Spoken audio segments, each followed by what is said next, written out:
सदस्य please please please चुप। माननीय सदस्यगण, एक minute please, please sit down, please sit down, please sit down. Control मेरे पास है, प्लीज सिट डाउन प्लीज।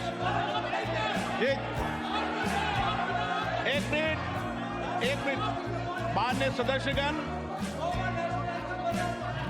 एक minute please please please please please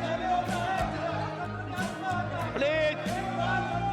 माननीय सदस्य, मैं एक विषय मैं बता रहा हूं आपको, एक मिनट बता रहा हूं मैं। माननीय सदस्यगण, चलिए माननीय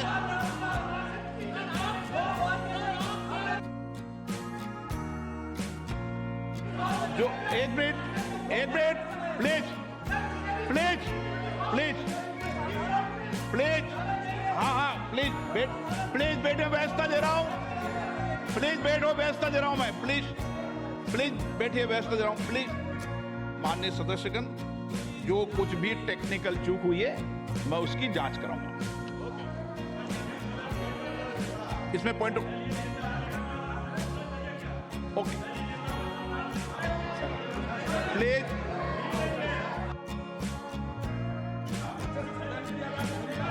प्लीज मैंने व्यवस्था दे दी है, इतनी बड़ी व्यवस्था दे दी है मैंने। चूक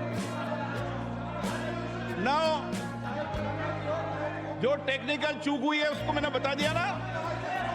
ये इलेक्ट्रॉनिक टेक्निक चूक है भाई, प्लीज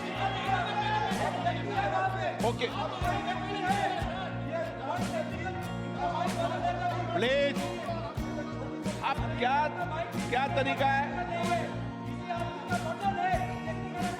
नो,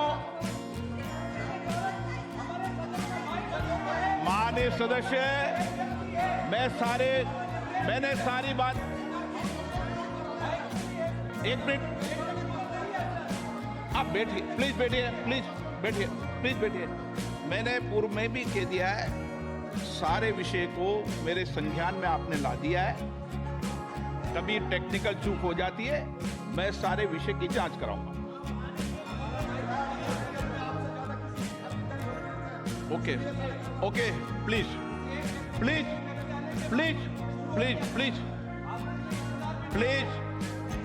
माननीय सदस्यगण, प्लीज बैठिए। माननीय प्लीज एक मिनट बैठिए, ये व्यवस्था ठीक नहीं है, आप बैठिए क्या बैठिए प्लीज। विषय आपको मौका देंगे प्लीज। ऐसे क्या प्लीज कोई अपमान नहीं है, टेक्निकल चूक है। ओके प्लीज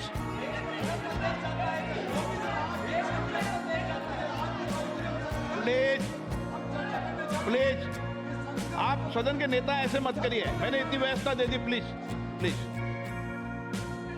प्लीज माननीय सदस्यगण, नई दिल्ली में G20 शिखर सम्मेलन के सफल आयोजन के लिए पूरे देश को बधाई देते हुए मुझे बेहद खुशी है भरी।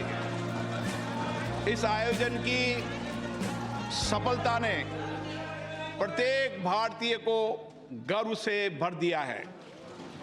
इसने वैश्विक स्तर पर देश की नेतृत्व की क्षमता को एक नया आयाम दिया है। मैं इस आयोजन को आम जनों का आयोजन बना देने की माननीय प्रधानमंत्री जी के विजन की सराहना करता हूं।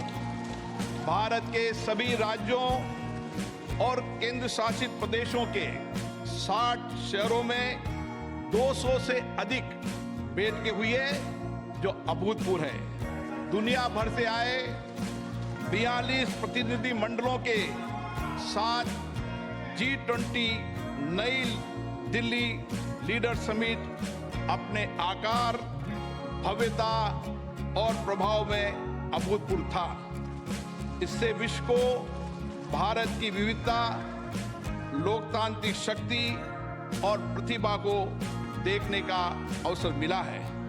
भारत की G20 की अध्यक्षता समावेशी, आकांक्षी, कार्य उन्मुख, निर्णायक और जन केंद्रित रही है। G20 नेताओं के शिखर सम्मेलन में लिए गए निर्णय परिवर्तनकारी हैं और ये आने वाले दशकों में वैश्विक व्यवस्था को नया रूप देने में सहायक होंगे। माननीय प्रधानमंत्री जी के विजन और मार्गदर्शन में G20 नई दिल्ली लीडर समिट घोषणा पत्र को सर्वसम्मति से अपनाया गया और संवेदनशील मुद्दों पर भी सबकी सहमति बनी। विश्व स्तर पर यह स्वीकार किया गया है कि भारत के नेतृत्व एवं सक्रिय प्रयासों के कारण वैश्विक उत्तर दक्षिण के बीच दूरी के पाटने और पूर्व पश्चिम ध्रुवीकरण को नियंत्रित करने में सफलता मिली है। ये विश्व में भारत के ऊंचे कद और बढ़ती प्रतिष्ठा तथा इस सरकार द्वारा पिछले 9 वर्षों में किए गए कार्यों को दर्शाता है। माननीय प्रधानमंत्री जी के नेतृत्व में भारत को जो वैश्विक सद्भावना प्राप्त हुए, ये उसी का प्रमाण है। ये इस बात की भी स्वीकृति है कि कई प्रकार के विभाजनों से ग्रस्त विश्व में भारत शांति और संयम की आवाज है। भारत की अध्यक्षता में ग्लोबल साउथ की आवाज को G20 की चर्चा के केंद्र में लाने में महत्वपूर्ण भूमिका निभाई है। अपनी अध्यक्षता की शुरुआत में भारत ने जनवरी 2023 में voice of the global south शिखर सम्मेलन की मेजबानी की, जिसमें 125 देशों के नेतृत्व ने भाग लिया। ग्लोबल साउथ के देशों की प्राथमिकताओं और अपेक्षाओं को G20 एजेंडे में शामिल किया गया। शिखर सम्मेलन की घोषणा में निर्धनता उन्मूलन, जलवायु वित्त, ऋण संबंधी समस्याओं से निपटने, खाद्य सुरक्षा, स्वास्थ्य सुरक्षा, डिजिटल बुनियादी ढांचे के विकास सहित विकासशील देशों के हितों से संबंधित विषयों को प्रमुखता दी गई। माननीय प्रधानमंत्री जी की पहल के कारण अफ्रीकी संघ को G20 के स्थायी सदस्य के रूप में स्वीकार करने का ऐतिहासिक निर्णय लिया गया। विश्व के शीर्ष नेतृत्व को राजघाट पर राष्ट्रपिता महात्मा गांधी को सम्मान देते देखना एक अद्भुत दृश्य था। उन सभी ने महात्मा गांधी द्वारा प्रतिपादित शांति और अहिंसा के सार्वभौमिक विचार और वर्तमान समय में इसकी प्रासंगिकता को स्वीकार किया गया। माननीय प्रधानमंत्री जी ने संयुक्त अंतर्राष्ट्रीय संस्थानों में सुधार करने, उसमें समय के अनुसार बदलाव लाने का पुरजोर समर्थन किया। इस विभाजित विश्व में स्थिरता, वृद्धि और विकास सुनिश्चित करने के लिए वास्तविक बहुपक्षवाद के लिए यह महत्वपूर्ण है। माननीय सदस्यगण, G20 का दृष्टिकोण अर्थ केंद्रित न होकर अब व्यापक रूप से मानव केंद्रित हो गया है। सतत विकास लक्ष्यों को साकार करने, अंतर्राष्ट्रीय वित्तीय संस्थानों में सुधार करने, डिजिटल सार्वजनिक बुनियादी ढांचे की स्थापना करने, हरित विकास समझौतों को प्रोत्साहित करने, महिलाओं के नेतृत्व के विकास को प्रोत्साहित करने, डिजिटल स्वास्थ्य पर वैश्विक पहल करने, पारंपरिक चिकित्सा की भूमिका को मान्यता दिए जाने जैसे विषयों को प्राथमिकता की गई, वह सराहनीय है। G20 शिखर सम्मेलन के प्रमुख परिणामों में अंतर्राष्ट्रीय अर्थव्यवस्थाओं को अधिक सक्रिय करना, विकास के लिए अधिक संसाधनों की उपलब्धता, पर्यटन का विस्तार, विश्व स्तर पर कार्य के अवसर, मोटे अनाज के उत्पादन और उपभोग के माध्यम से सुदृढ़ खाद्य सुरक्षा, कौशल की कमी और गतिशीलता की समस्या का समाधान करना, ग्लोबल वैल्यू चेन की मैपिंग, MSME की सहायता करना, और जैव ईंधन के लिए प्रतिबद्धता शामिल है। इनका लाभ पूरे देश को प्राप्त होगा। शिखर सम्मेलन के दौरान भारत मध्य पूर्व यूरोप आर्थिक कॉरिडोर और वैश्विक जैव ईंधन गठबंधन का शुभारंभ अत्यंत महत्वपूर्ण है। इन पहलों से एक कनेक्टेड भविष्य की नींव रखी गई है, जिसमें आगे भी भारत की महत्वपूर्ण भूमिका बनी रहेगी। पर्यावरण समर्थन के लिए लाइफ संबंधी उच्च स्तरीय सिद्धांतों को अंगीकृत किए जाने और जलवायु संबंधी लक्ष्यों को पूरा करने के लिए जलवायु वित्त और निवेश में बड़े पैमाने पर वृद्धि की आवश्यकता को विकसित देशों द्वारा स्वीकार किए जाने से इस क्षेत्र में भारत का नेतृत्व स्पष्ट रूप से प्रदर्शित हुआ है। भारत की अध्यक्षता में महिलाओं और आपदा जोखिम को कम किए जाने के बारे में G20 कार्य समूह के गठन के साथ साथ स्टार्टअप पर एक नए G20 की स्थापना के रूप में नई उपलब्धि दर्ज की गई है। खाद्य सुरक्षा के संबंध में डेक्कन उच्च स्तरीय पहल, भूमि संबंधी पहल पर गांधीनगर रोड मैप, पर्यटन के विषय पर गोवा रोड मैप, नीली और महासागरीय अर्थव्यवस्था पर चेन्नई उच्च स्तरीय पहल और काशी सांस्कृतिक पथ से आने वाले समय में विभिन्न क्षेत्रों में विश्व का मार्गदर्शन होगा और हमारे देश गौरवान्वित होंगे। अगले माह हमारी संसद को हमारे G20 अध्यक्षता के क्रम में पार्लियामेंट P20 फोरम की मेजबानी करने का सम्मान मिलेगा।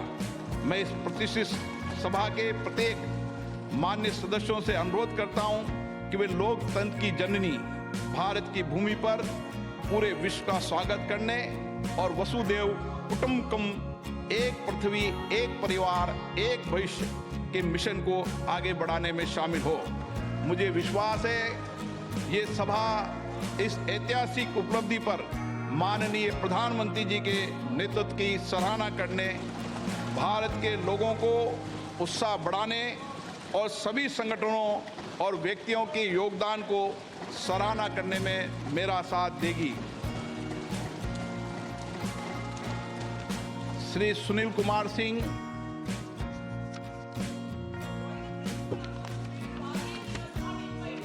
माननीय अध्यक्ष महोदय, मैं विशेषाधिकार समिति का छठा प्रतिवेदन हिंदी और अंग्रेजी संस्करण सभा पटल पर रखता हूं। धन्यवाद। मान्य सदस्यगण, हमारा ये संसद भवन स्वतंत्रता प्राप्ति की ऐतिहासिक घड़ी से लेकर भारत के संविधान निर्माण की संपूर्ण प्रक्रिया और इसके साथ ही हमारे आधुनिक राष्ट्र की गौरवशाली लोकतांत्रिक यात्रा का साक्षी रहा है। स्वतंत्र भारत की प्रथम लोकसभा के अध्यक्ष श्री गणेश वासुदेव मावलंकर जी ने 15 मई 1952 को अपना पदभार ग्रहण किया था। देश की सर्वोच्च लोकतांत्रिक संस्था के प्रथम अध्यक्ष के रूप में उन्होंने नियम समिति, विशेषाधिकार समिति, कार्य मंत्रणा समिति सहित कई अन्य संसदीय समितियों की स्थापना की और सदन के अंदर उच्चतम परंपराओं की नींव रखी। इस सदन में अभी तक मेरे पूर्व 16 माननीय सदस्य अध्यक्ष सदन के आसन पर विराजमान हुए और उन सभी ने श्रेष्ठ परंपराएं स्थापित की है। माननीय सदस्यगण, इस कक्ष के माध्यम से अब तक 15 माननीय प्रधानमंत्रियों का नेतृत्व प्राप्त हुआ। उन सभी ने अपने विचारों और कार्यों से देश की दशा और दिशा तय की है। माननीय सदस्यगण, ये सदन संवाद संस्कृति का जीवंत प्रतीक रहा है। विभिन्न दलों के बीच सहमति असहमति के बीच पिछले 75 वर्षों में देश हित में सामूहिकता से निर्णय लिए गए। संसदीय विचार विमर्श की पद्धति से देश की जनता के जीवन में सामाजिक आर्थिक बदलाव के लिए कानून बनाए गए। आपदा और संकट के समय सदन ने एकजुटता और प्रतिबद्धता से उसका सामना किया। आज इस कक्ष में कार्रवाई का अंतिम दिन है। हमारे देश की लोकतांत्रिक यात्रा में इस भवन का योगदान अतुलनीय है। आज के बाद सदन की कार्रवाई नए भवन में संचालित होगी।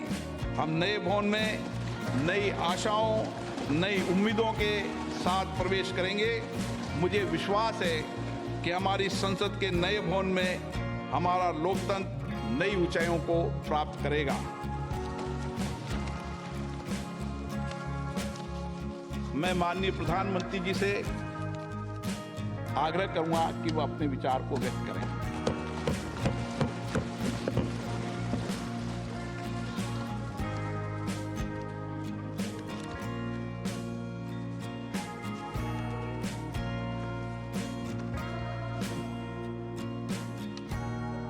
माननीय अध्यक्ष जी,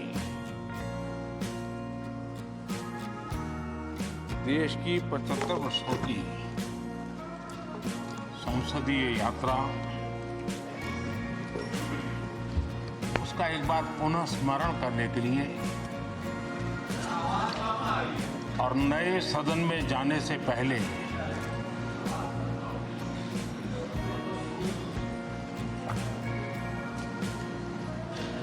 उन प्रेरक पलों को, इतिहास की महत्वपूर्ण घड़ी को स्मरण करते हुए आगे बढ़ने का ये अवसर है। हम सब इस ऐतिहासिक भवन से विदा ले रहे हैं। आजादी के पहले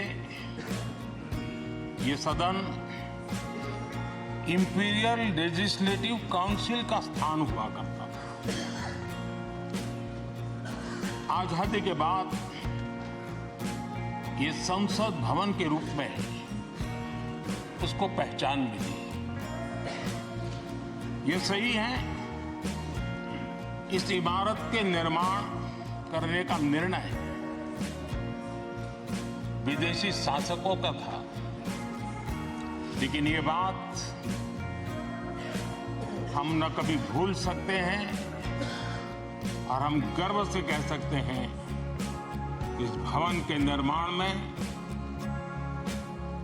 पसीना मेरे देशवासियों का लगा था, परिश्रम मेरे देशवासियों का लगा था और पैसे भी मेरे देश के लोगों के।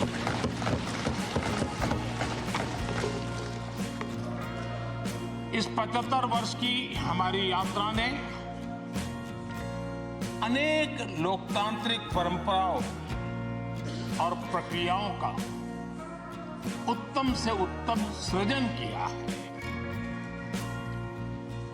और इस सदन में रहे हुए सबने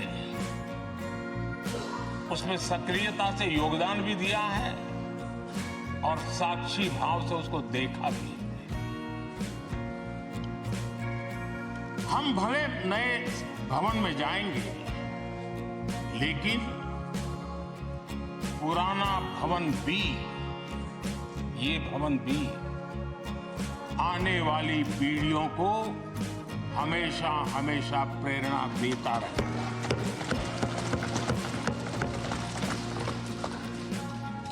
ये भारत के लोकतंत्र की स्वर्णिम यात्रा का एक महत्वपूर्ण अध्याय, जो सारी दुनिया को भारत की रगों में लोकतंत्र का सामर्थ्य कैसे है, इसका परिचित कराने का काम इस इमारत से होता रहेगा। आदरणीय अध्यक्ष जी, अमृतकाल की प्रथम प्रभा का प्रकाश राष्ट्र में एक नया विश्वास, नया आत्मविश्वास, नया उमंग, नए सपने, नए संकल्प और राष्ट्र का नया सामर्थ्य उससे भर रहा है। चारों तरफ आज भारतवासियों की उपलब्धि की चर्चा हो रही है और गौरव के साथ हो रही है। ये हमारे 75 साल के संसदीय इतिहास का एक सामूहिक प्रयास का परिणाम है, जिसके कारण विश्व में आज वो गूंज सुनाई दे रही है।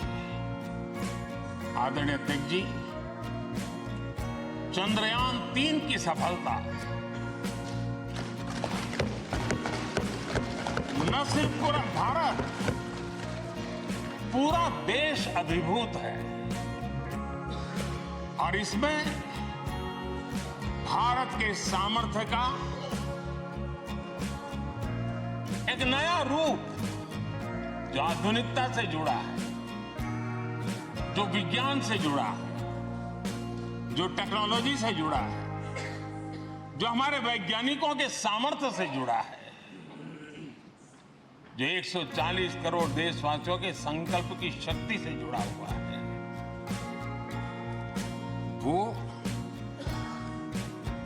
देश और दुनिया पर एक नया प्रभाव पैदा करने वाला है। ये सदन और इस सदन के माध्यम से मैं फिर एक बार देश के वैज्ञानिकों और उनके साथियों को कोटि कोटि बधाइयां देता हूं, उनका अभिनंदन करता हूं।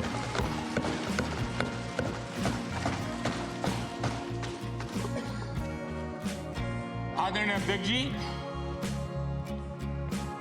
ये सदन ने भूतकाल में जब नेम की समिट हुई थी, सर्वसम्मति से प्रस्ताव पारित करके देश के इस प्रयास को सराहा। आज G20 की सफलता को भी आपने सर्वसम्मति से सराहा है। मैं मानता हूं देशवासियों का आपने गौरव बढ़ाया है, मैं आपका आभार व्यक्त करता हूं। G20 की सफलता 140 करोड़ देशवासियों की है। ये भारत की सफलता है, किसी व्यक्ति की सफलता नहीं है, किसी दल की सफलता नहीं है। भारत के फेडरल स्ट्रक्चर ने, भारत की विविधता ने 60 स्थानों पर 200 से अधिक समिट और उसकी मेजबानी हिंदुस्तान के अलग अलग रंग रूप में देश की अलग अलग सरकारों ने बड़े आन बान शान से की और ये प्रभाव पूरे विश्व भर के मन पर पड़ा हुआ है। ये हम सबके सेलिब्रेट करने वाला विषय है, देश के गौरव गान को बढ़ाने वाला है। और जैसा आपने उल्लेख किया, भारत इस बात के लिए गर्व करेगा जब भारत अध्यक्ष रहा उस समय अफ्रीकन यूनियन इसका सदस्य बना। मैं उस इमोशनल पल को भूल नहीं सकता जब अफ्रीकन यूनियन की घोषणा हुई और अफ्रीकन यूनियन के प्रेसिडेंट उन्होंने एक इंटरव्यू में कहा कि मेरे जीवन में ऐसी पल थी शायद मैं बोलते बोलते रो पड़ूंगा। आप कल्पना कर सकते हैं कि कितनी बड़ी अपेक्षा और आशाएं पूरी करने का काम भारत के भाग्य में आया। आदरणीय अध्यक्ष जी, भारत के प्रति शक करने का एक स्वभाव कई लोगों का बना हुआ है और जब आजादी मिली तब से चल रहा है। इस बार भी यही था, कोई डिक्लेरेशन नहीं होगा, असंभव है। लेकिन ये भारत की ताकत है कि वह भी हुआ और विश्व सर्वसम्मति से एक साझा घोषणा पत्र लेकर के आगे का रोड मैप लेकर के यहां से प्रारंभ हुआ है। और अध्यक्ष जी, आपके नेतृत्व में, क्योंकि भारत की अध्यक्षता नवंबर के आखिरी दिन तक है, इसलिए अभी हमारे पास जो समय है उसका उपयोग हम करने वाले हैं और आपकी अध्यक्षता में दुनिया भर के ये जो G20 के सदस्य हैं, P20 पार्लियामेंट के स्पीकर्स की एक समिट, जैसे आपने घोषणा की, सरकार का आपके इस प्रयासों को पूरा समर्थन रहेगा, पूरा सहयोग रहेगा। आदरणीय अध्यक्ष जी, हम सबके लिए गर्व की बात है कि आज भारत विश्व मित्र के रूप में अपनी जगह बना पाया है। पूरा विश्व भारत में अपना मित्र खोज रहा है। पूरा विश्व भारत की मित्रता को अनुभव कर रहा है और उसका मूल कारण है हमारे जो संस्कार है, वेद से विवेकानंद तक जो हमने पाया है। सबका साथ सबका विकास का मंत्र आज विश्व को हमें साथ लाने में जोड़ रहा है। आदरणीय अध्यक्ष जी, ये सदन से विदाई लेना एक बहुत ही भावुक पल है। परिवार भी अगर पुराना घर छोड़कर के नए घर जाता है तो बहुत सारी यादें कुछ पल के लिए उसको झकझोर देती है। और हम जब ये सदन को छोड़ के जा रहे हैं तो हमारा मन मस्तिष्क भी उन भावनाओं से भरा हुआ है, अनेक यादों से भरा हुआ है। खट्टे मीठे अनुभव भी रहे हैं, नोकझोंक भी रही है, कभी संघर्ष का माहौल भी रहा है और कभी इसी सदन में उत्सव और उमंग का माहौल भी रहा है। ये सारी स्मृतियां हमारे साथ हम सबकी साझी स्मृतियां हैं। ये हम सबकी साझी विरासत है और इसलिए इसका गौरव भी हम सबका साझा है।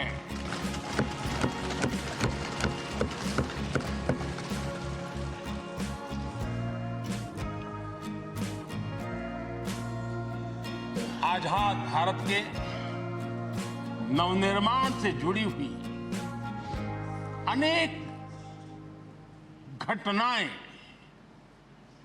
इन 75 वर्ष में यही सदन में आकार लेती हुई हमने देखी।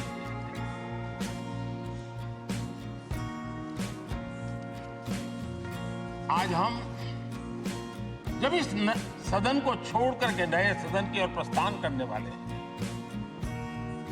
तब भारत के सामान्य मानवीय की भावनाओं को जहां जो आदर मिला है, सम्मान मिला है, उसकी अभिव्यक्ति का भी एक अवसर है। और इसलिए आदरणीय अध्यक्ष जी, मैं पहली बार जब संसद का सदस्य बना और पहली बार एक सांसद के रूप में इस भवन में मैंने प्रवेश किया तो सहज रूप से मैंने इस संसद भवन के दौर पक्ति पर अपना शीश झुका करके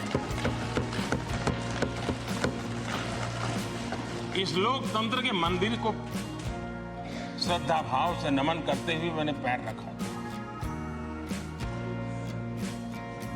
वो पल मेरे लिए भावनाओं से भरी हुई थी। मैं कल्पना नहीं कर सकता था, लेकिन भारत के लोकतंत्र की ताकत है, भारत के सामान्य मानवीय की लोकतंत्र के प्रति श्रद्धा का प्रतिबिंब है कि रेलवे प्लेटफॉर्म पर गुजारा करने वाला एक गरीब परिवार का बच्चा पार्लियामेंट पहुंच गया।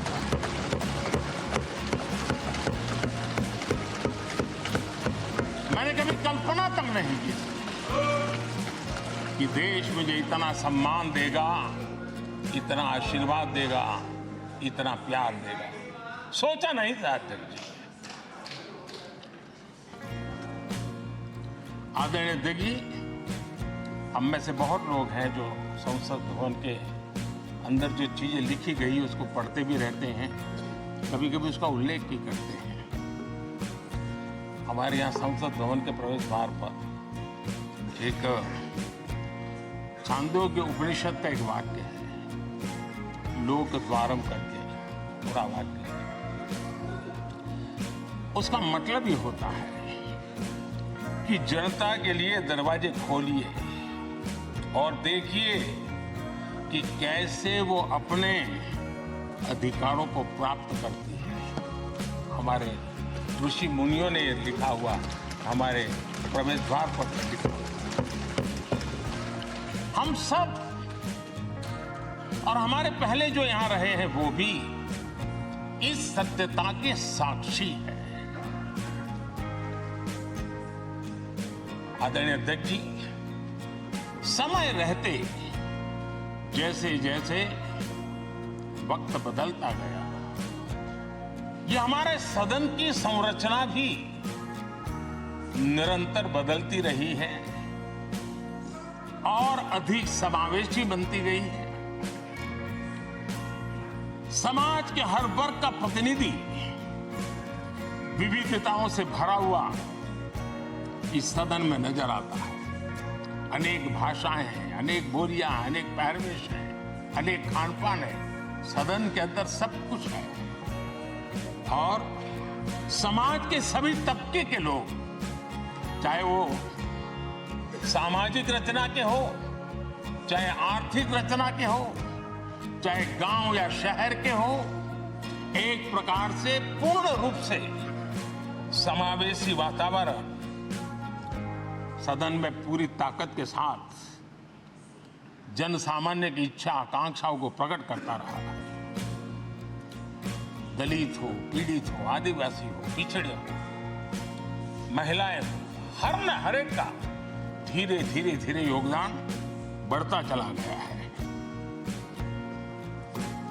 आदरणीय अध्यक्ष जी, प्रारंभ में महिलाओं की सदस्य संख्या कम थी, लेकिन धीरे धीरे माताओं बहनों ने भी इस सदन की गरिमा को बढ़ाया है।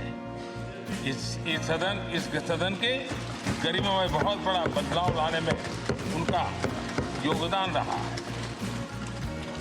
आदरणीय अध्यक्ष जी, प्रारंभ से अब तक एक मोटा मोटा हिसाब लगाता था, करीब करीब 7,500 से अधिक जनप्रतिनिधि दोनों सदनों में मिलाकर के योगदान दे चुके हैं। इतने सालों में 7,500 से करीब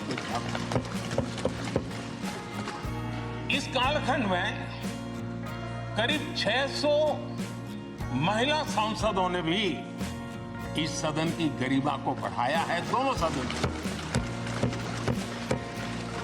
और आदरणीय अध्यक्ष जी, आप जानते हैं कि इस सदन में आदरणीय इंद्रजीत गुप्ता जी 43 ईयर, अगर मेरी गलती नहीं हो तो 43 ईयर इस सदन में लंबा समय बैठ करके इस सदन के साक्षी बनने का उनको सौभाग्य मिला हुआ। और यही सदन है आदरणीय अध्यक्ष जी, जहां शकीकुर रहमान जी 93 की एज में भी सदन में अपना योगदान देते रहे, जबकि उनकी उम्र 93। और आदरणीय अध्यक्ष जी, ये भारत के लोकतंत्र की ताकत है कि 25 साल की उम्र की चंद्रमणि मुर्मू इस सदन की सदस्य बनी थी। सिर्फ 25 साल की उम्र की, सबसे छोटी उम्र की सदस्य बनी थी। आदरणीय अध्यक्ष महोदय, वाद विवाद, कटाक्ष, ये सब कुछ हम सबने अनुभव किया है, हम सबने इनिशिएट भी किया है, कोई बात ही नहीं है। लेकिन उसके बावजूद शायद जो परिवार भाव हम लोगों के बीच में रहा है, हमारे पहले की पीढ़ियों में भी रहा है, जो लोग प्रचार माध्यमों से हमारे यहाँ का रूप देखते हैं और बाहर निकलते ही हमारा जो अपनापन होता है, परिवार भाव होता है, वो एक अलग ही ऊंचाई पर ले जाता है। और ये भी सदन की ताकत है। एक परिवार भाव, और उसके साथ साथ हम कभी कड़वाहट पाल करके नहीं जाते। हम उसी प्यार से सदन छोड़ने के कई वर्षों के बाद भी मिल जाए तो भी उस प्यार को कभी भूलते नहीं है, उस स्नेह भरे याद दिनों को भूलते नहीं है। वो मैं अनुभव कर सकता हूं। आदरणीय अध्यक्ष जी, हमारे पहले भी और वर्तमान भी हमने कई बार देखा है कि अनेक संकटों के बावजूद भी, अनेक असुविधाओं के बावजूद भी सांसद सदन में आए हैं और उन्होंने शारीरिक पीड़ा भी असह्य हो तो भी सदन में एक सांसद के रूप में, जनप्रतिनिधि के रूप में अपना कर्तव्य निभाया है।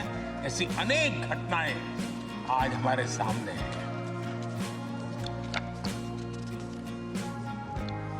गंभीर गंभीर बीमारियों के बावजूद भी कोई व्हीलचेयर में आना पड़ा, किसी को डॉक्टरों को बाहर खड़े रख करके अंदर आना पड़ा, लेकिन सभी सांसदों ने कभी न कभी इस प्रकार से अपनी भूमिका निभाई। कोरोना काल हमारे सामने उदाहरण है। हर परिवार में रहता था कहीं बाहर जाए तो मौत को बुलावा न देती, उसके बावजूद भी हमारे माननीय सांसद दोनों सदन में कोरोना काल के इस संकट की घड़ी में भी सदन में आए, अपना कर्तव्य निभाया। हमने राष्ट्र का काम रुकने नहीं दिया। आवश्यकता पड़ी, डिस्टेंस रखना भी था और बार बार टेस्टिंग भी करना पड़ता था। सदन में आते थे लेकिन मास्क पहनना पड़ता था। बैठने की रचना भी अलग अलग की, समय भी बदले गए।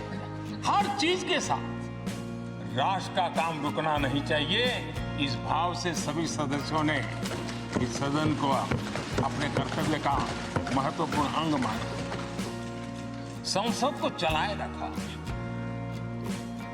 और मैंने देखा है कि इस सदन से इतना लगाव लोगों का रहता है।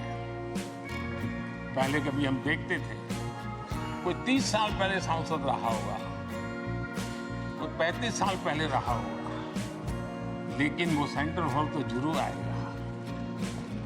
जैसे मंदिर जाने की आदत होती है वैसे उनको सदन में आने की आदत है।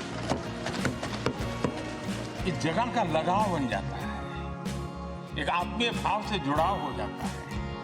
और ऐसे बहुत से पुराने लोग हैं जो आते जाते हुए मन करता है जरा चलो एक चक्कर काट ले। आज उनका जनप्रतिनिधि के नाते दायित्व तो नहीं है, लेकिन भूमि के प्रति उनका लगाव हो जाता है। ये सामर्थ्य होता है इस सदन का। आदरणीय अध्यक्ष महोदय, आजादी के बाद बहुत बड़े बड़े विद्वान लोगों ने बहुत आशंकाएं व्यक्त की थी। पता नहीं देश का क्या होगा, चल पाएगा कि नहीं चल पाएगा, एक रहेगा बिखर जाएगा, लोकतंत्र बना रहेगा नहीं, 50। लेकिन इस देश की संसद की ताकत है कि पूरे विश्व को गलत सिद्ध कर दिया और ये राष्ट्र पूरे सामर्थ्य के साथ आगे बढ़ता रहा। और इस विश्वास से कि हम भले आशंकाएं होंगी, घने काले बादल होंगे, लेकिन सफलता प्राप्त करते रहेंगे। और ये हम सब लोगों ने, हमारी पुरानी पीढ़ियों ने मिलकर के इस काम को करके दिखाया है। इसका गौरवगान करने का ये अवसर है। आदरणीय अध्यक्ष जी, इसी भवन में 2 साल 11 महीने तक संविधान सभा की बैठकें हुई और उसने देश के लिए एक मार्गदर्शक जो आज भी हमें चलाता है, हमारे संविधान दिया। और 26 नवंबर 1949 को जो संविधान हमें मिला वो 26 जनवरी 1950 को लागू हुआ। इन 75 वर्षों में सबसे बड़ा जो अचीवमेंट है वो ये है कि देश के सामान्य मानवी का इस संसद पर विश्वास बढ़ता ही गया है। और लोकतंत्र की सबसे बड़ी ताकत यही है कि इस महान संस्था के प्रति, इस महान इंस्टीट्यूशन के प्रति, इस व्यवस्था के प्रति उनका विश्वास अटूट रहे, विश्वास उनका बना रहे। इन 75 वर्षों में हमारी संसद ने जन भावनाओं की अभिव्यक्ति का भवन भी बना दिया। यहाँ जन भावनाओं की पुरजोश अभिव्यक्ति, और हम देखते हैं राजेंद्र बाबू से लेकर डॉक्टर कलाम, रामनाथ जी कोविंद और अभी द्रौपदी मुर्मू जी,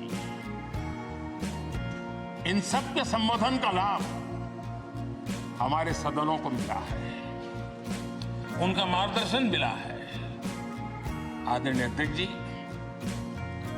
पंडित नेहरू जी, शास्त्री जी, वहां से लेकर के अटल जी, मनमोहन सिंह जी तक एक बहुत बड़ी श्रृंखला जिसने इस सदन का नेतृत्व किया है और सदन के माध्यम से देश को दिशा दी है, देश को नए रंग रूप में ढालने के लिए उन्होंने परिश्रम किया है, पुरुषार्थ किया है। आज उन सबका गौरवगान करने का भी अवसर है। आदरणीय अध्यक्ष जी,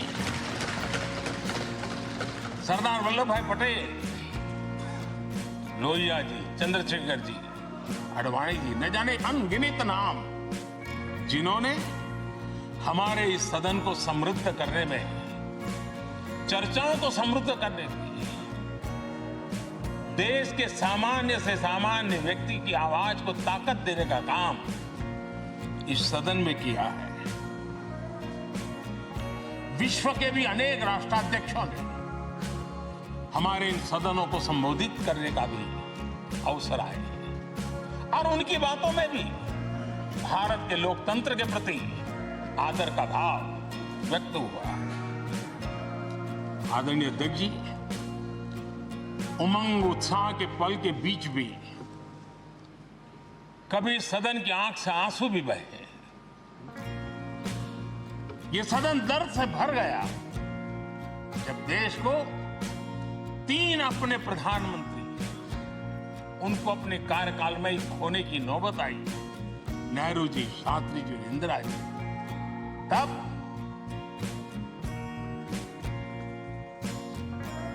ये सदन अश्रुभीनी आंखों से उन्हें विदाई दे रहा था। आदरणीय अध्यक्ष जी, अनेक चुनौतियों के बावजूद भी हर स्पीकर ने, हर सभापति ने बेहतरीन तरीके से दोनों सदनों को सुचारू रूप से चलाया है और अपने कार्यकाल में उन्होंने जो निर्णय किए, वो निर्णय मावलंकर जी से काल से शुरू हुए हो या सुमित्रा जी के कालखंड के हो या बिरला जी के, आज भी उन निर्णयों को रेफरेंस पॉइंट माना जाता है। ये काम हमारे करीब 17 स्पीकर और उसमें 2 हमारी महिला स्पीकर ने भी, और मावलंकर जी से लेकर के सुमित्रा ताई तक और बिरला जी का मार्गदर्शन आज भी हमें मिल रहा है। हर एक ने अपनी अपनी शैली रही है, लेकिन उन्होंने सबको साथ लेकर के नियमों कानूनों के बंधन में इस सदन को हमेशा ऊर्जावान बनाए रखा है। मैं आज उन सभी स्पीकर महोदय को भी आज वंदन करता हूं, अभिनंदन करता हूं। आदरणीय अध्यक्ष जी, ये सही है कि हम जनप्रतिनिधि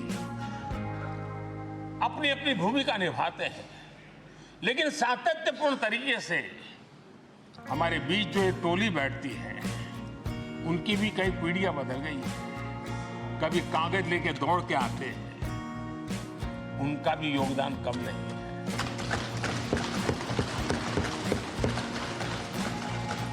हमें कागज पत्र पहुंचाने के लिए दौड़ते हैं। सदन में कोई गलती ना हो जाए, उसके निर्णय में कोई गलत ना हो जाए, उसके लिए वो चौकन्ने रहते हैं। जो काम उनके द्वारा हुआ है, उसने भी सदन के क्वालिटी ऑफ गवर्नेंस में तेजी लाने में बहुत बड़ी मदद की है। मैं उन सभी साथियों का और इनके पूर्व में जो रहे हैं उनका भी हृदय से अभिनंदन करता हूं। इतना ही नहीं, सदन मतलब ये खंड ही नहीं है। इस पूरे परिसर में अनेक लोगों ने, किसी ने हमें चाय पिलाई, किसी ने पानी पिलाया, किसी ने रात रात चली हुई सदन को किसी को भूखा पेट रहने नहीं दिया होगा। कई प्रकार की सेवाएं की होगी। किसी ने माली ने इसके बाहर के एनवायरमेंट को संभाला होगा, किसी ने इसकी सफाई की होगी। न जाने कितने ही अनगिनत लोग होंगे जिन्होंने हम सब अच्छे ढंग से काम कर सके, और यहां जो काम हो वो काम देश को आगे बढ़ाने के लिए अधिक से अधिक तेजी से हो। उसके लिए जो माहौल बनाना, व्यवस्था बनाना, उसके लिए जिसने योगदान दिया, मेरी तरफ से भी और इस सदन की तरफ से भी मैं उनका विशेष रूप से नमन करता हूं।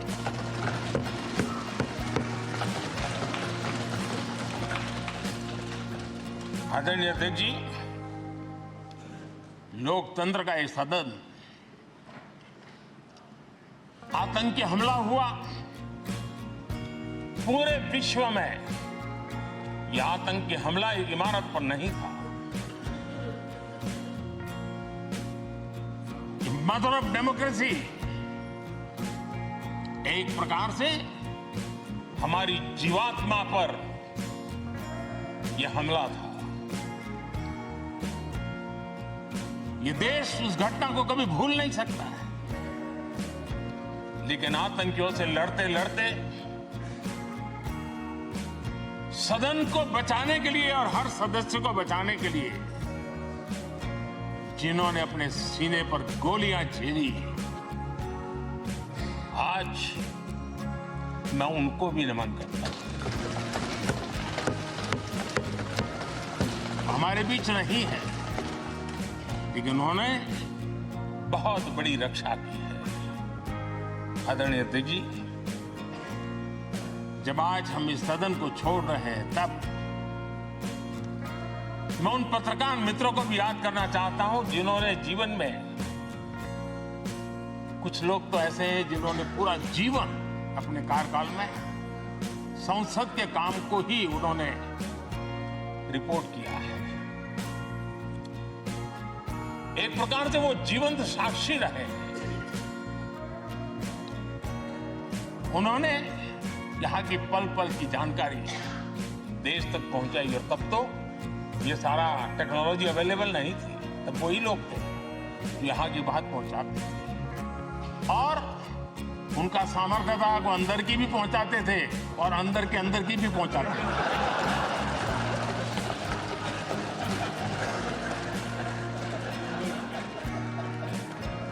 और मैंने देखा कि ऐसे पत्रकारिता जिन्होंने संसद को कवर किया, शायद उनके नाम जाने नहीं जाते होंगे, लेकिन उनके काम को कोई भूल नहीं सकता है।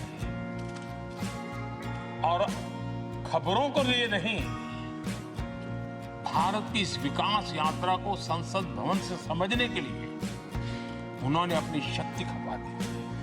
आज भी पुराने जो पत्रकार मित्र मिल जाते हैं और जिन्होंने कभी संसद को कवर किया, तो ऐसी अननोन चीजें बताते हैं जो उन्होंने अपनी आंखों से देखी होती, कान से सुनी होती, जो अचरज करने वाली।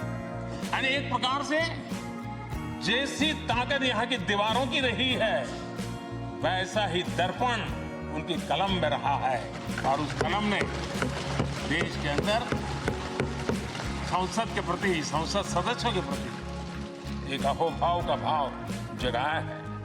मैं आज कई पत्रकार बंधुओं के जो रहे नहीं होंगे, लेकिन मेरे लिए जैसा ये सदन छोड़ना भावुकपन है। मैं पक्का मानता हूं इन पत्रकार बंधुओं के लिए भी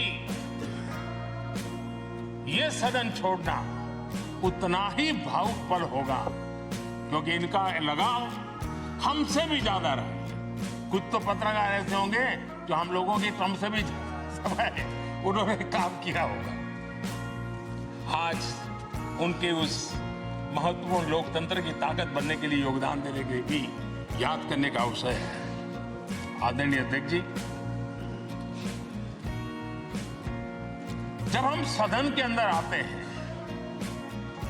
हमारे यहां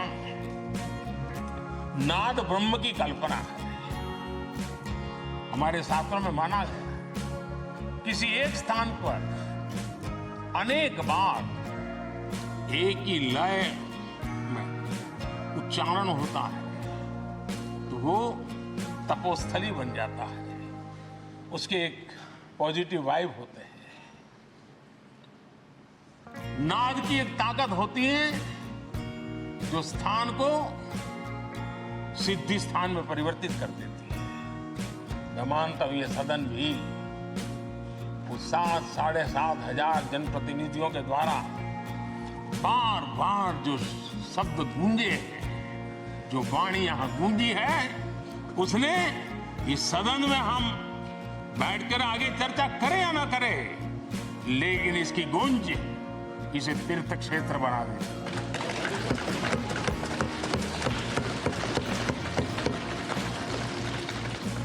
एक जागृत जगह बन जाती है और लोकतंत्र की प्रति श्रद्धा रखने वाला व्यक्ति आज से 50 साल के बाद भी जब यहां देखने के लिए भी आएगा तो उसे उस गूंज की अनुभूति होगी कि कभी भारत की आत्मा की आवाज यहां पर गूंजती थी। और इसलिए अध्यक्ष महोदय, ये वो सदन है जहां कभी भगत सिंह, बटुकेश्वर दत्त, उन्होंने अपनी वीरता सामर्थ्य से अंग्रेज सल्तनत को जगा दिया था बम का धमाका करके। वो बम की गूंज भी जो देश का भला चाहते हैं उनको कभी सोने नहीं देती। आदरणीय अध्यक्ष जी, ये वो सदन है जहां पंडित जी को इसलिए भी याद किएगा, अनेक बातों के लिए याद किएगा, लेकिन हम जरूर याद करेंगे इसी सदन में पंडित नेहरू का at the stroke of midnight की गूंज हम सबको प्रेरित करती रहेगी। और इसी सदन में अटल जी ने कहा था, वो शब्द आज भी गूंज रहे हैं इस सदन में, सरकारें आएगी जाएगी, पार्टियां बनेगी बिगड़ेगी, लेकिन ये देश रहना चाहिए।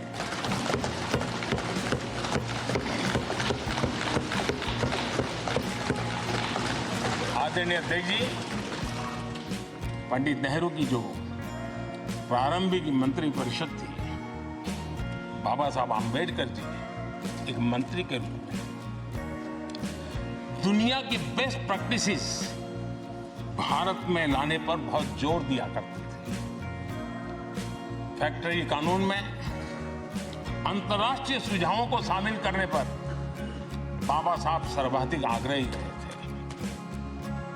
और उसका परिणाम आज देश को लाभ मिल रहा है। बाबा साहब आंबेडकर ने देश को नेहरू जी की सरकार में वाटर पॉलिसी दी थी और उस वाटर पॉलिसी बनाने में बाबा साहब आंबेडकर की बहुत बड़ी भूमिका रही थी। आदरणीय अध्यक्ष जी, हम ये जानते हैं कि भारत में बाबा साहब आंबेडकर एक बात हमेशा कहते थे कि भारत में सामाजिक न्याय के लिए भारत का औद्योगिकरण होना बहुत जरूरी है, क्योंकि देश के दलित पिछड़ों के पास जमीन ही नहीं है, वो क्या करेगा? औद्योगिकरण होना चाहिए। और बाबा साहब इस बात को मान करके डॉक्टर श्यामा प्रसाद मुखर्जी, जो पंडित नेहरू के मंत्री थे, उन्होंने इस देश में और पहले वाणिज्य मंत्री के रूप में और उद्योग मंत्री के रूप में उन्होंने इंडस्ट्री पॉलिसी इस देश में लाई थी। आज भी कितनी ही इंडस्ट्री पॉलिसी बने, लेकिन उसकी आत्मा वही होती है जो पहली सरकार के थी, और उनका भी बहुत बड़ा अहम योगदान रहा था। आदरणीय अध्यक्ष जी, लाल बहादुर शास्त्री जी ने 65 के युद्ध में हमारे देश के जवानों में का हौसला बुलंद करना, उनके सामर्थ्य के लिए को पूरी तरह राष्ट्र पे झोंक देने की प्रेरणा इसी सदन में से दी थी लाल बहादुर शास्त्री को। और यहीं पर उन्होंने ग्रीन रिवॉल्यूशन के लिए एक मजबूत नींव लाल बहादुर शास्त्री जी ने रखी थी। आदरणीय अध्यक्ष जी, बांग्लादेश की मुक्ति का आंदोलन और उसका समर्थन भी इसी सदन ने इंदिरा गांधी के नेतृत्व में किया था। इसी सदन ने इमरजेंसी में लोकतंत्र पर होता हुआ हमला भी देखा था, और इसी सदन ने भारत के लोगों की ताकत को एहसास कराते हुए मजबूत लोकतंत्र की वापसी भी इसी सदन ने देखी थी। वो राष्ट्रीय संकल्प भी देखा था, ये सामर्थ्य भी देखा था। आदरणीय अध्यक्ष जी, ये सदन इस बात का हमेशा ऋणी रहेगा क्योंकि इसी सदन में हमारे पूर्व प्रधानमंत्री चरण सिंह जी ने ग्रामीण मंत्रालय का गठन किया था, रूरल डेवलपमेंट मिनिस्ट्री। इसी सदन में मतदान की उम्र 21 से 18 करने का निर्णय हुआ था, और देश की युवा पीढ़ी को इसका योगदान देने के लिए प्रेरित किया गया, उत्साहित किया गया था। हमारे देश ने गठबंधनों की सरकारें देखी, पीपी सिंह जी और चंद्रशेखर जी, और बाद में एक सिलसिला चला। लंबे अरसे से दिशा में देश जा रहा था, आर्थिक नीतियों के बोझ तले देश दबा हुआ था, लेकिन नरसिम्हा राव की सरकार थी जिन्होंने हिम्मत के साथ पुरानी आर्थिक नीतियों को छोड़ करके नई राह पकड़ने का फैसला किया था, जिसके आज देश को परिणाम मिले। अटल बिहारी वाजपेयी जी का सरकार भी हमने इसी सदन ने देखी। सर्व शिक्षा अभियान देश में आज वो महत्वपूर्ण बन गया है। आदिवासी कार्यालय मंत्रालय अटल जी ने बनाया, नॉर्थ ईस्ट का मंत्रालय अटल जी ने बनाया। न्यूक्लियर टेस्ट भारत के सामर्थ्य का परिचायक बन गया। और इसी सदन में मनमोहन जी की सरकार कैश फॉर वोट को भी, उस कांड को भी सदन ने देखा है। आदरणीय अध्यक्ष जी, सबका साथ सबका विकास का मंत्र, अनेक ऐतिहासिक निर्णय, दशकों से लंबित विषय, उनका स्थायी समाधान भी इसी सदन में हुआ। आर्टिकल 370, ये सदन हमेशा हमेशा गर्व के साथ कहेगा कि सदन के कारण one nation one tax, one nation one tax, GST का निर्णय भी इसी सदन ने किया। One rank one pension, OROP, ये भी इसी सदन ने देखा। गरीबों के लिए 10% आरक्षण कोई विवाद के बिना पहली बार देश में करने में सफल रहे। आदरणीय अध्यक्ष जी, भारत के लोकतंत्र में तमाम उतार चढ़ाव हमने देखे, और ये सदन लोकतंत्र की ताकत है, लोकतंत्र की ताकत की साक्षी है, जन विश्वास का एक केंद्र बिंदु रहा है। इस सदन की विशेषता देखिए, और दुनिया के लोगों का आज भी ऐतराज होता है। यह सदन है जिसमें कभी 4 सांसद वाली पार्टी सत्ता में होती थी और 100 सदस्य वाली पार्टी विपक्ष में बैठती थी। ये भी सामर्थ्य इस सदन के लोकतंत्र की ताकत का परिचय कराता है। और यही सदन है जिसमें एक वोट से अटल जी की सरकार गई थी, और लोकतंत्र की गरिमा को बढ़ाया था, ये भी इसी सदन में हुआ। आज अनेक छोटी छोटी रीजनल पार्टियों का प्रतिनिधित्व हमारे देश की विविधता को, हमारे देश के एस्पिरेशंस का एक प्रकार से वो आकर्षक केंद्र बिंदु बना है। आदरणीय अध्यक्ष जी, इस देश में 2 प्रधानमंत्री ऐसे रहे, मोरारजी भाई वीपी सिंह एक प्रकार से कांग्रेस में जीवन खपाया था, लेकिन एंटी कांग्रेस गवर्नमेंट का नेतृत्व कर रहे थे, ये भी इसकी विशेषता थी।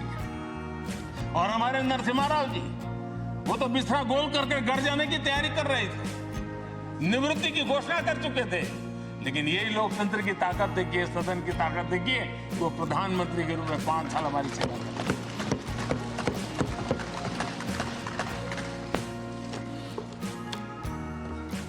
आदरणीय अध्यक्ष जी, सबकी सहमति से कठिन कार्य होते हुए हमने देखे हैं। 2000 की साल थी अटल जी की सरकार, इसी सदन ने 3 राज्यों का गठन सर्व स्वीकृति से किया और बड़े उमंग उत्साह से किया। जब छत्तीसगढ़ की रचना हुई तो उत्सव छत्तीसगढ़ ने भी मनाया, उत्सव मध्य प्रदेश ने भी मनाया। जब उत्तराखंड की रचना हुई तो उत्सव उत्तराखंड ने भी मनाया, उत्सव उत्तर प्रदेश ने भी मनाया। जब झारखंड की रचना हुई तो उत्सव झारखंड ने भी मनाया, उत्सव बिहार ने भी बताया। ये हमारे सदन का सामर्थ्य, सब सहमति का वातावरण बना करके। लेकिन कुछ कड़वी यादें वो भी हैं कि तेलंगाना के हक को दबोचने के लिए भारी प्रयास हुए, खून की नदियां भी बही, और बनने के बाद न तेलंगाना उत्सव मना पाया, न आंध्र उत्सव मना पाया। एक कटुता के बीज बो दिए गए। अच्छा होता उसी उमंग और उत्साह के साथ हम तेलंगाना का निर्माण करते तो एक नई ऊंचाई पर आज तेलंगाना पहुंच चुका होता। आदरणीय अध्यक्ष जी, संविधान सभा ने, आदरणीय अध्यक्ष जी, इस सदन की परंपरा रही है। संविधान सभा ने उस समय अपना दैनिक भत्ता 45 रुपये से कम करके 40 कर दिया था। उनको लगा हमें इसको कम करना चाहिए। आदरणीय अध्यक्ष जी, यही सदन है कैंटीन में मिलने वाली सब्सिडी, जो बहुत कम पैसे में खाना मिलता था, इसी सदस्यों ने उस सब्सिडी को भी खत्म कर दिया और पूरा पैसा देकर के अब कैंटीन में खाते। आदरणीय अध्यक्ष जी, कोरोना काल में जब जरूरत पड़ी तो यही सांसद जिन्होंने एमपी लेड फंड को छोड़ दिया और देश को इस संकट की घड़ी में मदद करने के लिए आगे आए। इतना ही नहीं, कोरोना काल में इसी सदन के सांसदों ने अपने तनख्वाह में 30% कटौती की और उन्होंने देश के सामने आए हुए संकट में अपनी बहुत बड़ी जिम्मेवारी निभाई। आदरणीय अध्यक्ष जी, हम गर्व से कह सकते हैं, ये सदन में बैठे हुए लोग भी कह सकते हैं, हमारे पूर्वजों सदन में बैठे थे वो भी कह सकते हैं कि हम ही लोग हैं जिन्होंने हम पर डिसिप्लिन लाने के लिए हमारे यहाँ जनप्रतिनिधित्व कानून में समय समय पर कठोरता बरती। नियम हमने ही लादे, हमने ही तय किया कि नहीं, जनप्रतिनिधि के जीवन में ये नहीं हो सकता। मैं मानता हूं ये जीवंत लोकतंत्र का बहुत बड़ा उदाहरण है और ये सदन ने दिया है, यही माननीय सांसदों ने दिया है और हमारी पुरानी पीढ़ी के सांसदों ने दिया है। और मैं मानता हूं कि कभी कभी उन चीजों को भी याद करना चाहिए। आदरणीय अध्यक्ष जी, हम जो वर्तमान सांसद हैं उनके लिए तो ये विशेष सौभाग्य का अवसर है। सौभाग्य का अवसर इसलिए है कि हमें इतिहास और भविष्य दोनों की कड़ी बनने का अवसर देता है।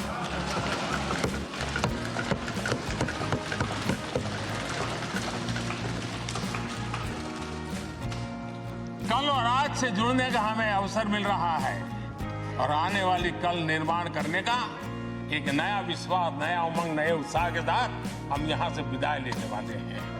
आदरणीय अध्यक्ष महोदय, आज का दिवस सिर्फ और सिर्फ इस सदन के सभी 7,500 जनप्रतिनिधि रह चुके हैं, उनके गौरवगान का पल है। इन दीवारों से हमने जो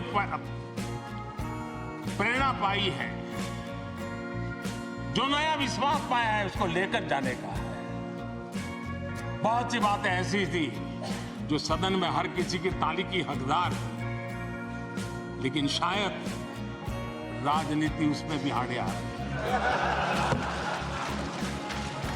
नेहरू जी के योगदान का गौरव गान अगर इस सदन में होता है, कौन सदस्य होगा जो तो ताली बजाने का मन न कर जाए। लेकिन उसके बावजूद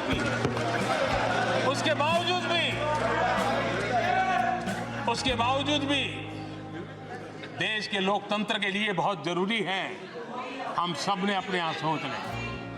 आदरणीय अध्यक्ष जी, मुझे पूरा विश्वास है कि आपके मार्गदर्शन में और इस अनुभवी माननीय सांसदों के सामर्थ्य से हम नई संसद में जब जाएंगे तो नए विश्वास के साथ जाएंगे। मैं फिर एक बार आज पूरा दिवस आपने इन पुरानी स्मृतियों को ताजा करने के लिए दिया, एक अच्छे वातावरण में सबको याद करने का मौका दिया। इसके लिए मैं आप सबका, आपका हृदय से आभार व्यक्त करता हूं और मैं सभी सदस्यों से आग्रह करूंगा कि अपने जीवन की ऐसी मधुर यादों को यहां हम जरूर व्यक्त करें, ताकि देश तक पहुंचे कि सचमुच में ये हमारा सदन, ये हमारे जनप्रतिनिधियों की गतिविधि सच्चे अर्थ में देश को समर्पित है, इसका भाव लोगों के तक पहुंचे। इसी एक अपेक्षा के साथ मैं फिर एक बार इस धरती को प्रणाम करता हूं, इस सदन को प्रणाम करता हूं, भारत के मंदिरों से बनी हुई हर एक दीवार के हर एक एक ईंटे को प्रणाम करता हूं और पिछले 75 साल में भारत के लोकतंत्र को नया सामर्थ्य शक्ति देने वाले हर गुंज को, उस नाद ब्रह्म को नमन करते हुए मेरी वाणी को विराम कर देता हूं। बहुत बहुत धन्यवाद।